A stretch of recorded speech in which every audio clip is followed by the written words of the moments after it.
Bismillahirrahmanirrahim. Assalamualaikum warahmatullahi wabarakatuh. Ya, pada kesempatan kali ini saya sendiri akan mempresentasikan eh, sebuah tahapan-tahapan yang dilewati untuk menormalisasi suatu database. Ya, sebelum masuk ke materi inti, eh, sini saya akan menjabarkan sedikit tentang apa-apa yang akan kita lalui ke depannya. Pertama adalah introduction, itu perkenalan dari saya sendiri. Kemudian yang kedua masuk ke materi yaitu normalisasi. Yang ketiga yaitu bentuk tidak normal. Empat, lima, enam adalah bentuk normal pertama, kedua, dan juga yang ketiga.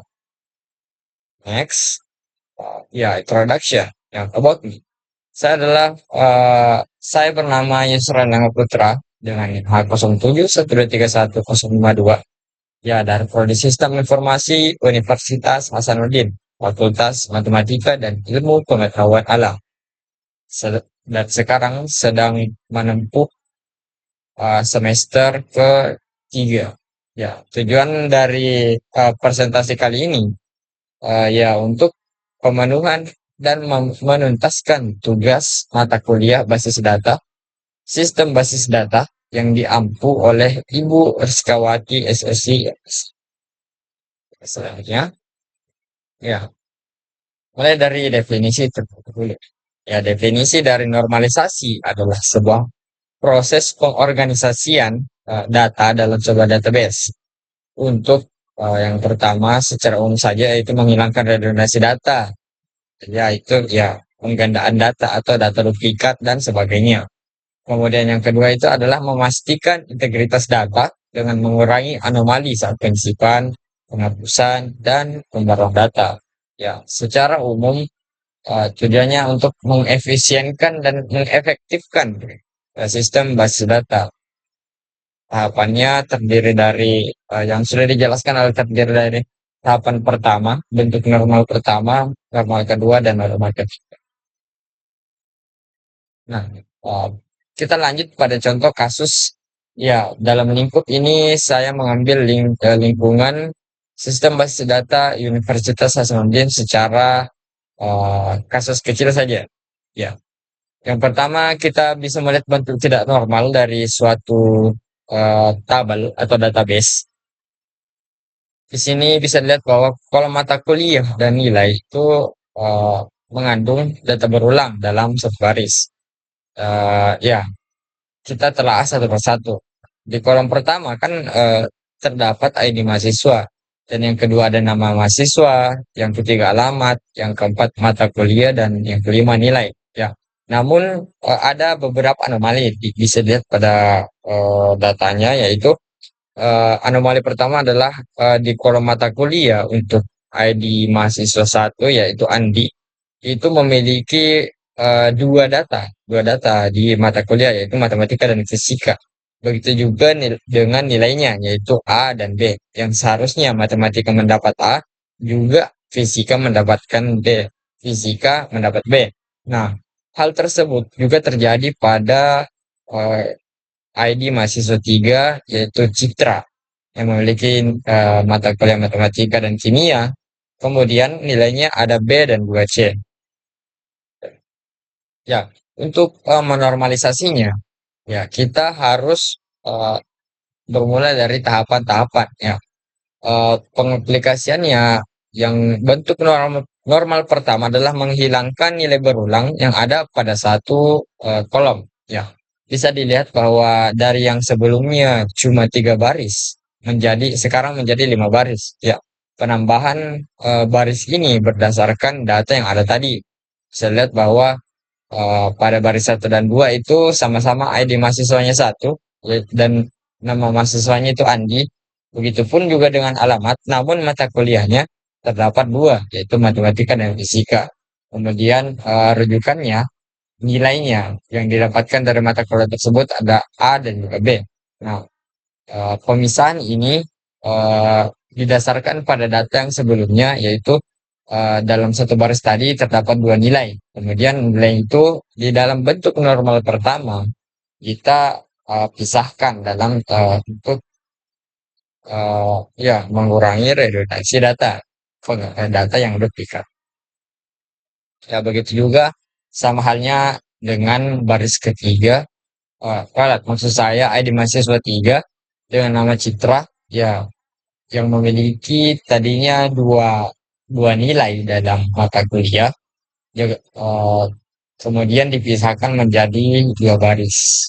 Nah, ini merupakan bentuk normal utama. Kemudian kita lanjut untuk bentuk normal kedua, yaitu eh, ya menghilangkan ketergantungan parsial, yaitu kolonel primer yang harus sepenuhnya bergantung pada primer key.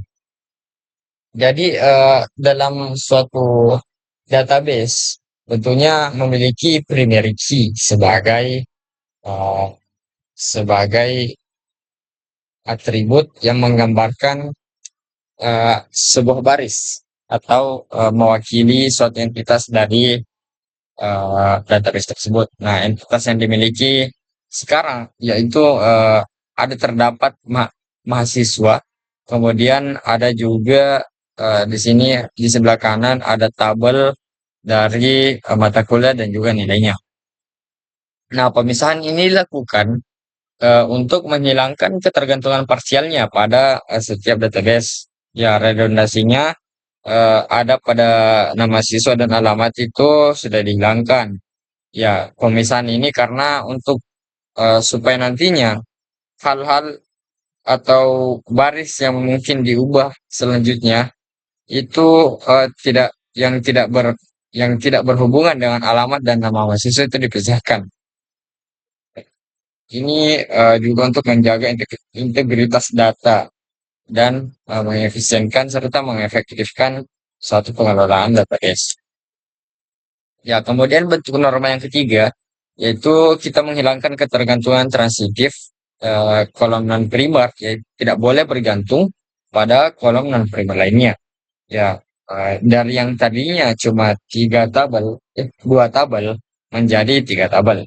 Bisa dilihat eh, pada slide bahwa terdapat tiga tabel yang telah dibuat. Yang tabel yang sebelah paling kiri yaitu tabel yang dikhususkan untuk mahasiswa saja. Kemudian tabel yang di tengah itu dikhususkan untuk mata kuliah saja. Dan kemudian tabel yang paling kanan adalah tabel yang dikhususkan untuk hubungan antara mahasiswa, mata kuliah, dan juga nilai. Nah, hal ini dilakukan menghasilkan tabel yang lebih modular dan tidak ada ketergantungan transitif antara setiap tabel. Kemudian data mata kuliahnya dipisahkan ke tabel referensi mata kuliah untuk ya jadi nilai mahasiswa ini sudah tidak mengandung eh, nama dari mata kuliah tersebut, tapi mereferensikan dari primary key dari si mata kuliah. Hanya menggunakan angka 1, 2, 3 dan seterusnya. Intinya yang merepresentasikan dari si mata kuliah tersebut. Hal ini dilakukan agar supaya perubahan seperti yang disebutkan tadi bahwa jika ada perubahan maka hanya sedikit yang diubah, tidak harus satu baris dengan hal-hal yang tidak berhubungan dengan yang perubahan yang dilakukan. Nah, mungkin sampai situ saja penjelasan dari saya. Ya, mungkin terkesan singkat, namun semoga dapat dipahami secara baik. Kemudian semoga bermanfaat kepada semuanya yang maupun yang melihat dan mendengarkan. Wabillahi taufiq wal hidayah. Assalamualaikum warahmatullahi wabarakatuh. Warahmatullahi wabarakatuh.